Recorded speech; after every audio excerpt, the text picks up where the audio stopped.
जो शख्स गुस्से की केमिस्ट्री को समझता हो वो बड़ी आसानी से गुस्सा कंट्रोल कर सकता है। मैंने पूछा, सर गुस्से की केमिस्ट्री क्या है? वो मुस्कुरा कर बोले, हमारे अंदर 16 केमिकल्स हैं। ये केमिकल्स हमारे जज्बात, हमारे इमोशंस बनाते हैं। हमारे इमोशंस हमारे मूड्स तय करते हैं और ये मूड हमारी पर्सनैलिटी बनाते हैं।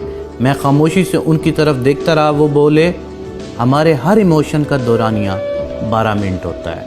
मैंने पूछा, मसलन? वो बोले, मसलन गुस्सा एक जज्बा है। ये जज्बा केमिकल रिएक्शन से पैदा होता है।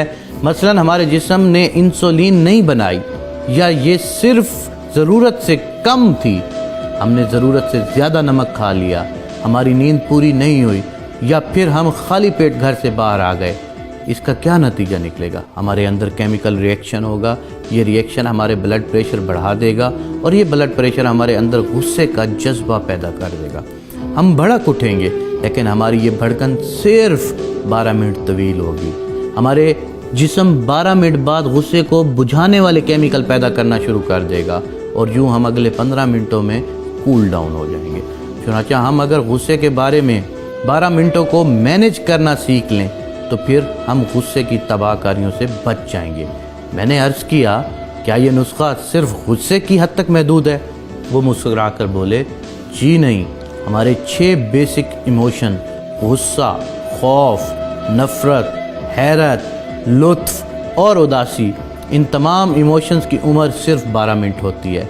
हमें सिर्फ 12 मिनट के लिए खौफ आता है, हम सिर्फ 12 मिनट कह के लगाते हैं, हम सिर्फ 12 मिनट उदास होते हैं, हमें नफ़रत भी सिर्फ 12 मिनट के लिए होती है, हमें 12 मिनट गुस्सा आता है, हम पर हैरत का गलबा भी सिर्फ 12 मिनट रहता है। हमारा जिस्म 12 मिनट बाद हमारे हर जज्बे को नॉर्मल कर देता है। मैंने अर्ज़ किया, लेकिन मैं अक्सर लोगों को सारा दिन गुस्से, उदासी, नफ़रत और खौफ के आलम में देखता हूँ, ये सारा दिन नॉर्मल नहीं होते। वो मुस्कुरा कर बोले, आप उन जज्बों को आग की तरह देखें। आपके सामने आग पड़ी है, आप अगर इस आग पर थोड़ा सा तेल डालते रहेंगे, आप अगर उस पर खुश्क लकड़ियाँ रखते रहेंगे तो क्या होगा? ये आग फैलती चली जाएगी, ये भड़कती रहेगी।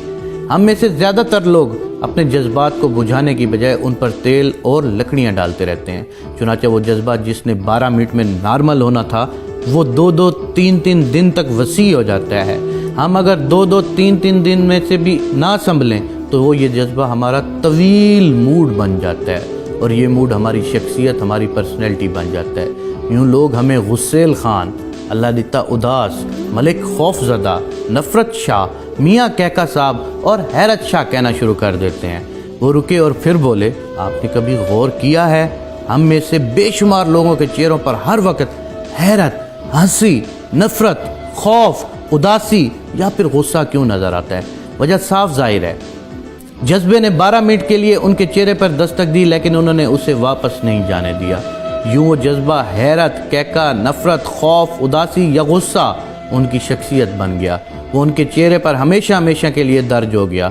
ये लोग अगर वो 12 मिनट मैनेज कर लेते तो फिर ये उम्र भर की ख़राबी से बच सकते थे। ये किसी एक जज्बे के ग़ुलाम ना बनते, ये उसके हाथों ब्लैकमेल ना होते। मैंने अर्ज़ किया, और क्या मोहब्बत जज्बा नहीं होता? फ़ौरन जवाब दिया, मोहब्बत और शहवत दरअसल लुत्फ़ के वालिदैन हैं।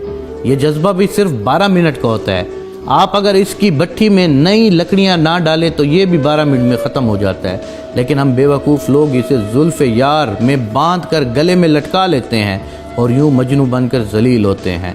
हम इंसान अगर इसी तरह शहवत के 12 मिनट भी गुजार लें तो हम गुनाह, जुर्म और ज़िल्लत से बच जाएंगे, लेकिन हम ये नहीं कर पाते और यूँ हम संसार होते हैं, कत्ल होते हैं, जेलें भुगतते हैं, जलील होते हैं। हम सब 12 मिनट के कैदी हैं। हम अगर किसी न किसी तरह ये कैद गुजार ले तो हम लंबी कैद से बच जाते हैं, वरना ये 12 मिनट हमें कहीं का नहीं छोड़ते। मैंने उनसे अर्ज़ किया, आप ये 12 मिनट कैसे मैनेज करते हैं? वो मुस्कुरा कर बोले, मैंने अभी आपके सामने इसका मुज़ाहिरा किया है। वो साहब गुस्से में अंदर दाखिल हुए, मुझसे अपनी फ़ाइल मांगी। मैंने उन्हें बताया, मैं आपकी फ़ाइल पर दस्तखत करके वापस भिजवा चुका हूँ, लेकिन ये नहीं माने। उन्होंने मुझ पर झूठ और गलत बयानी का इल्ज़ाम भी लगाया और मुझे माँ बहन की गालियाँ भी थीं। मेरे तन में आग लग गई, लेकिन मैं क्योंकि जानता था मेरी ये सूरत हाल सिर्फ 12 मिनट रहेगी, चुनांचे मैं चुप बैठा रहा। वज़ू किया, नमाज़ पढ़ना शुरू की। मेरे इस अमल पर ٹوٹل 20 منٹ خرچ ہوئے۔ ان 20 منٹوں میں میرا غصہ بھی ختم ہو گیا اور وہ صاحب بھی حقیقت پر پہنچ گئے۔ میں اگر نماز نہ پڑھتا تو میں انہیں جواب دیتا، ہمارے درمیان تلخ کلامی ہوتی، لوگ کام چھوڑ کر اکٹھے ہو جاتے، ہمارے درمیان ہاتھا پائی ہو جاتی، میں اس کا سر پھاڑ دیتا یا مجھے کوئی نقصان پہنچا جاتا وہ۔ لیکن اس سارے فساد کا آخرکار کیا نتیجہ نکلتا ہے؟ پتہ چلتا ہے ہم دونوں بے وقوف تھے۔ ہم سارا دن اپنا کان چیک کیے بغیر کتے کے پیچھے بھاگتے رہتے ہیں۔ چنانچہ میں نے جائے نماز پر بیٹھ کر وہ 12 منٹ گزار لیے اور یوں میں اور وہ یہ سارا دفتر ڈیزاسٹر سے بچ گیا۔ ہم سب کا دن اور عزت محفوظ ہو گئی۔ میں نے پوچھا کیا آپ غصے میں ہر بار نماز پڑھتے ہیں؟ وہ بولے ہرگز نہیں، میں جب بھی کسی جذبے کے غلبے میں آتا ہوں تو سب سے پہلے اپنا منہ بند کر لیتا ہوں۔ میں زبان سے ایک لفظ نہیں بولتا، میں کہکا لگاتے ہوئے بھی بات نہیں کرتا، میں صرف ہنستا ہوں اور ہنستے ہنستے کوئی دوسرا کام شروع کر دیتا ہوں۔ میں خوف، غصے، اداسی اور لطف کے حملے میں واک کے لیے چلا جاتا ہوں، غسل کر لیتا ہوں، وضو کرتا ہوں، 20 منٹ کے لیے چپ کا روزہ رکھ لیتا ہوں، استغفار کی تسبیح کرتا ہوں، اپنی والدہ یا اپنے بچوں کو فون کرتا ہوں، اپنے کمرے، اپنی میز کی صفائی شروع کر دیتا ہوں، اپنا بیگ کھول کر بیٹھ جاتا ہوں، اپنے کان اور آنکھیں بند کر کے لیٹ جاتا ہوں یا پھر اٹھ کر نماز پڑھ لیتا ہوں۔ یوں 12 منٹ گزر جاتے ہیں، طوفان ٹل جاتے ہیں، میری عقل ٹھکانے پر آ جاتی ہے اور میں فیصلے کے قابل ہو جاتا ہوں۔ وہ خاموش ہو گئے۔ میں نے عرض کیا اور اگر آپ کو یہ تمام سہولتیں حاصل نہ ہوں تو آپ کیا کرتے ہیں؟ وہ رکے، چند لمحے سوچا اور بولے، آسمان گر جائے یا زمین پھٹ جائے میں منہ نہیں کھولتا، میں خاموش رہتا ہوں، اور آپ یقین کیجئے سونامی خواہ کتنا ہی بڑا کیوں نہ ہو وہ میری خاموشی کا مقابلہ نہیں کر سکتا، وہ بہرحال پسپا ہو جاتا ہے۔ آپ بھی خاموش رہ کر زندگی کے تمام طوفانوں کو شکست دے سکتے ہیں۔ آپ صلی اللہ علیہ وآلہ وسلم نے فرمایا، جس نے خاموشی اختیار کی اس نے نجات پائی۔